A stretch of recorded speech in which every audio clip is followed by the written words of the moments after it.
अस्सलाम वालेकुम स्टूडेंट्स, ये क्वेश्चन नंबर 6 है। टॉट लॉ की सीरीज़ हमने स्टार्ट की हुई है। तो आज का जो क्वेश्चन है ये बहुत ज़्यादा इंपॉर्टेंट है। हमने जब पास पेपर्स डिस्कस किए तो उसमें आप लोगों को मैंने बताया था कि जनरल डिफेंसेस का क्वेश्चन हर पेपर में मस्ट आता है।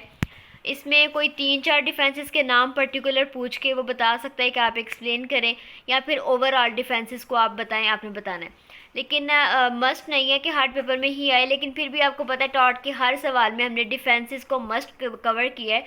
तो आपने टॉट में जो भी सवाल आएगा, आइदर वो न्यूजेंस पे है, या फिर वो डेफामेशन पे है, या नेग्लिजेंस पे है, या स्ट्रिक्ट लाइबिलिटी पे है, सॉल्ट बैटरी, जिधर भी है आपने उसका डिफेंसेस मस्ट लिखना है कि ऐसे कौन से सरकमस्टांसेस हैं जिनके अंदर जो एग्रीव्ड पार्टी है वो ऑल तो अगली पार्टी को सू करेगी, लेकिन अगली पार्टी फिर भी लाइबिलिटी से बच जाएगी, वो कौन सा डिफेंस लेगी। तो जनरल डिफेंसेस में जब भी ये क्वेश्चन ओवरऑल में आएगा तो आपने सबसे पहले इंट्रोडक्शन लिखना है। क्रॉस रेफरेंस में आपको पता है कि पाकिस्तान पीनल कोड जो कि 1860 में आई थी, उसका जो सेक्शन 77, 79, 95 और 96 है वो डिफेंसेस से डील करता है। वैसे तो पाकिस्तान पीनल कोड जब हम डिटेल में पढ़ते हैं तो 76 से लेकर 106 तक सारे लॉफुल एक्सक्यूजेस हैं, लेकिन जो टॉट में क्लियर होंगे वो ये 4 हैं। मीनिंग की बात करें तो ब्लैकस्टार डिक्शनरी कहता है a defendant stated reason why the plaintiff or prosecutor has no valid case, especially defendant answer, denier or plea। यानी कि जब भी किसी केस के अंदर किसी भी बंदे को सू किया जाएगा तो जो डिफेंडेंट जो अपना रीज़न लेगा, जो वो अपनी प्ली लेगा, जो उसका आंसर होगा, उसे हम कहते हैं कि ये डिफेंस है। डेफिनेशन की बात करें तो मेन फील्ड इसमें डिफाइन करता है in civil proceeding the response by a defendant to service of claim. यानी कि किसी भी किस्म की प्रोसीडिंग है, इधर वो सिविल है या क्रिमिनल है, जो रिस्पॉन्स डिफेंडेंट साइड से आता है उसे हम डिफेंस कहते हैं।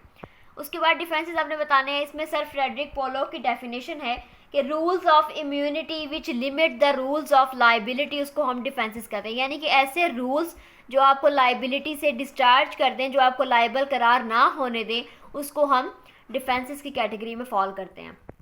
आगे की डिफरेंट डिफेंसेस हैं, ये ऑलमोस्ट 13 to 15 है। मैंने आपको पहले भी कहा था काफ़ी ज़्यादा हैं। एक्ट ऑफ स्टेट है, जुडिशियल एक्ट्स है। एक्ट ऑफ स्टेट को हम बताएं तो आपको पता है कि अगर कोई भी ऐसा एक्ट है जो कि स्टेट ने किया है, स्टेट ने पब्लिक पीस को मेंटेन करने के लिए, पब्लिक आर्डर को मेंटेन करने के लिए कोई ऐसा स्टेप उठाया है, उसने कोई रेस्ट्रिक्शन आप पे इम्पोज किया है, ड्यूरिंग कोविड आप देख सकते हैं, तो आप उनके किसी भी एक्ट को चैलेंज नहीं कर सकते एज अ टॉर्ट। आप उन्हें सू नहीं कर सकते, आपको किसी भी किस्म की रेमेडी नहीं मिलेगी कोर्ट से, क्योंकि वो डिफेंस ले जाएगा कि ये एक्ट ऑफ स्टेट था, और एक्ट का हर स्टेट का हर एक्ट जो है वो पब्लिक वेलफेयर के लिए होता है। उसके बाद जुडिशियल एक्ट्स की बात करें तो सेक्शन 77 जो है पाकिस्तान पीनल कोड का, वो बताता है कि जो जजेस हैं उनको टॉर्ट वाले केसेस में सू नहीं किया जाएगा, वो डिफेंस ले जाएगा, क्योंकि वो प्रिविलेज्ड होते हैं। हम जजेस को, आपको पता है टॉर्ट जो है वो बहुत माइनर क्राइम है, तो हम जजेस को बिल्कुल छोटे सारे केसेस में, किसी मुझे डिफेम किया है या इससे मुझे हर्ट काज किया है, इसमें आप उसे चैलेंज नहीं कर सकते, लेकिन आप उसका फैसला चैलेंज कर सकते हैं, लेकिन आप पर्टिकुलर जज को पर्सनली, इंडिविजुअली उसको चैलेंज नहीं कर सकते। उसके बाद आता है कोजाई जुडिशियल एक्ट्स। कोजाई जुडिशियल एक्ट्स वो होते हैं जो कि आपकी यूनिवर्सिटीज़ वगैरह या आपके स्कूल्स या आपके कॉलेजेस के जो प्रिंसिपल्स होते हैं वो भी एक जजेस का रोल प्ले कर रहे होते हैं। जब भी आपके कॉलेज में या स्कूल वगैरह में कोई लड़ाई होती है तो उसमें वो भी जज बनकर डिसाइड करते हैं किस पर्टिकुलर स्टूडेंट को हमने स्ट्रक ऑफ करना है, किसको हमने रिलीफ देनी है। तो उनके एक्ट्स को भी, अगर वो पब्लिक वेलफेयर में है, अगर वो स्टूडेंट्स के वेलफेयर के लिए, तो आप उनको भी सू नहीं कर सकते, वो भी एक डिफेंस है, वो उसको लाइबिलिटी से वो बाहर हो जाएंगे। पेरेंटल एक्ट्स की बात करें तो पेरेंट्स जो माइनर टॉर्ट्स करते हैं अपने बच्चों के साथ, तो वो उनकी फलाह बहबूद के लिए करते हैं, तो आप पेरेंट्स को भी सू नहीं कर सकते। इसी तरह कोजाई पेरेंटल एक्ट्स है, यानी कि टीचर जो है, जिसे रूहानी माँ बाप कहा जाता है, तो टीचर के भी जो एक्ट्स हैं अगर वो बच्चे की भलाई के लिए, तो आप उनको भी सू नहीं कर सकते। आगे आता है एक्सरसाइज ऑफ कॉमन राइट्स। अगर कोई पर्सन या कोई पार्टी या कोई इंडिविजुअल या कोई ऑर्गेनाइजेशन या कोई एंटिटी जो इंडिपेंडेंट एग्जिस्टेंस रखती है, वो अपनी कॉमन राइट्स की एक्सरसाइज में कोई काम करती है, तो आप उस पार्टी को भी सू नहीं कर सकते, ऑल्दो वो दूसरे का नुकसान क्रिएट करे। यानी कि इसमें एक बहुत लीडिंग केस ला है ग्लूकेस्टर ग्रामर स्कूल 1410। इसमें हुआ ये था कि एक गांव था और वहाँ पर एक स्कूल खोला एक ओनर ने, तो सारे गांव के बच्चे उस स्कूल में जाते थे। आफ्टर सम टाइम उसमें एक और ओनर ने अपना स्कूल खोल लिया, तो उसकी वजह से जो बच्चे थे वो डिवाइड हो गए। सारी बात है, पहले अगर 50 एक स्कूल में आते थे तो अब 25 हो गए, तो उसको डैमेज होने लगा। उसने इस बिहाफ पर कोर्ट में सूट फाइल किया अगले पर्सन के खिलाफ कि इसने स्कूल एस्टैब्लिश किया तो इसकी वजह से मुझे नुकसान हो रहा है। तो कोर्ट ने ये हेल्ड किया था कि उसका राइट टू बिजनेस है, राइट टू ट्रेड है, तो आप इस बेस पर कि वो अपने कॉमन राइट को एक्सरसाइज कर रहा है, ऑल्दो आपको नुकसान हो रहा है, आप उसको सू नहीं कर सकते। तो इस तरह फिर जो भी बंदा कॉमन राइट्स में, फंडामेंटल राइट्स के एक्सरसाइज में कोई काम करता है, आप उस पर्सन को सू नहीं कर सकते, ऑल्दो कि वो इलीगल ना हो।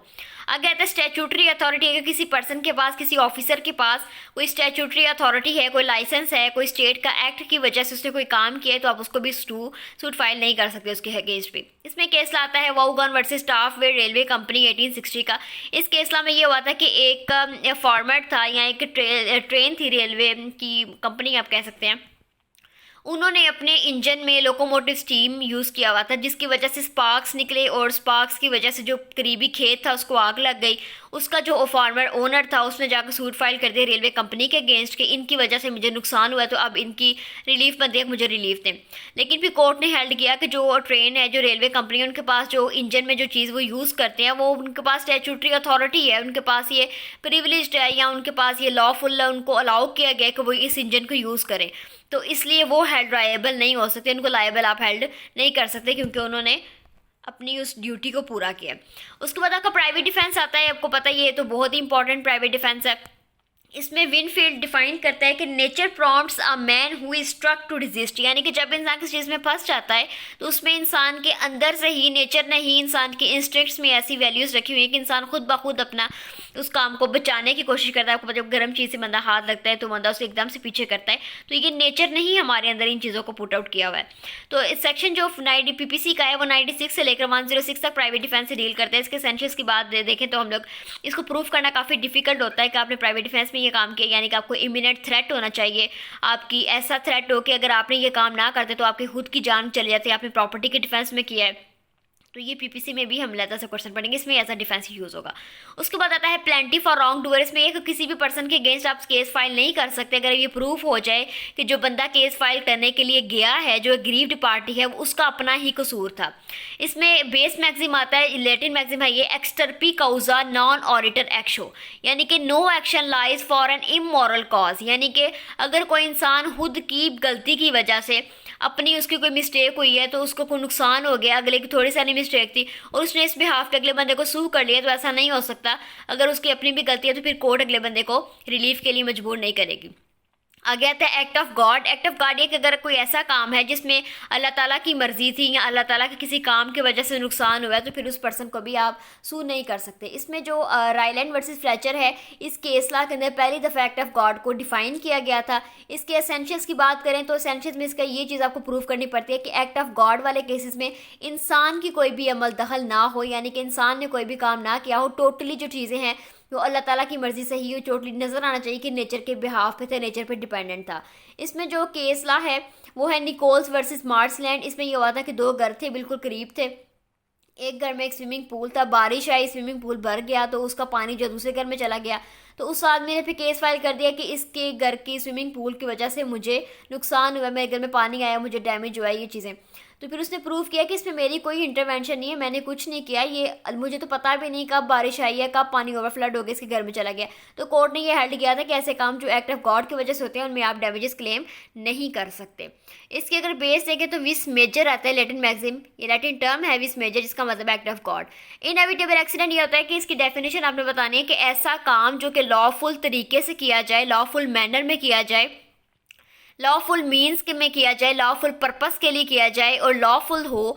उस काम को करते हुए अगर कुछ अनएक्सपेक्टेड, कुछ अनवॉलंटरी आपके सामने आ जाए और बंदे को कोई एक्सीडेंट हो जाए, तो फिर आप उस काम के लिए भी किसी को सू नहीं कर सकते। इसमें जो एक फॉर एग्जांपल आपको एग्जांपल के तौर पर बताती हूँ कि एक इंसान है, उसके पास लाइसेंस भी है, उसके पास ID कार्ड भी है, उसे सीट बेल्ट भी दी हुई है, बिल्कुल लो स्पीड पे वो सड़क पे जा रहा है, लेकिन अचानक से उसके तूफान की वजह से उसके विंडो के आगे कोई अखबार का पीस या कोई ऐसा कोई मटेरियल आ गया जिसकी वजह से उसकी स्क्रीन ब्लर हो गई है, तो एकदम से उसने ब्रेक अप्लाई किए हैं तो उसको नहीं पता चला कि कोई कुत्ता आ गया या कोई इंसान का एक्सीडेंट हो गया। तो इसमें आप उस पर्सन को लायबल नहीं कर सकते क्योंकि उस इंसान की कोई गलती नहीं है, इनएविटेबल एक्सीडेंट था, ये ऐसी चीज़ें जिसे इंसान रोक नहीं सकता। तो फिर इस केस में भी आप किसी को लायबल नहीं कर सकते जिसमें ये सारी चीज़ें पूरी हों। इसमें जो डेफिनेशन आती है वो बहुत ही ज़्यादा इंपॉर्टेंट है। इसमें डेफिनेशन क्या है, doing a lawful act in a lawful manner for a lawful purpose with lawful means, in this when an unexpected comes inflicts injury it is inevitable accident, यानी कि सब कुछ लॉफुल तरीके से किया गया लेकिन अनएक्सपेक्टेडली कुछ चीज़ सामने आ गई है तो वो फिर आपका इनएविटेबल एक्सीडेंट कंसीडर होगा। उसके बाद एक और डिफेंस आता है एक्ट ऑफ नेसेसिटी, यानी कि अगर आपकी ज़रूरत बन गई है कोई चीज़ तो उसमें भी आप अगले पर्सन को सू नहीं कर सकते। इसकी डेफिनेशन के बाद इसका जो बेस मैक्सिम है, लैटिन मैक्सिम है सेलस पोप्यूली सुप्रीमा लेक्स, जिसका मतलब है welfare of the people is a supreme law. इसके अगर एसेंशियल्स की बात करें तो आपको पहले प्रूव करना होगा कि ये जो मैंने काम किया ये वक्त की ज़रूरत थी, अगर मैं ऐसा ना करता तो बहुत बड़ा नुकसान हो जाना था। इसमें एक केस लाता है ली वर्सेस ग्लैडस्टोन। इस केस में ये हुआ था कि एक कैदी था और वो हंगर स्ट्राइक पे था कि मैं कुछ भी नहीं खाऊंगा, तो जो वहाँ के इंस्पेक्टर वगैरह थे, पुलिस वाले थे, उन्होंने ज़बरदस्ती उसको खाना खिला दिया। तो उसने फिर सू किया कि इन्होंने मेरे साथ बैटरी की, इन्होंने मेरे से ज़बरदस्ती खाना मुझे खिलाया है। तो फिर कोर्ट ने ये हेल्ड किया था कि ये एक्ट ऑफ नेसेसिटी थी, अगर तुम्हें खाना ना खिलाते तो तुम मर जाते। तो ऐसे केस में जो गुड वेलफेयर में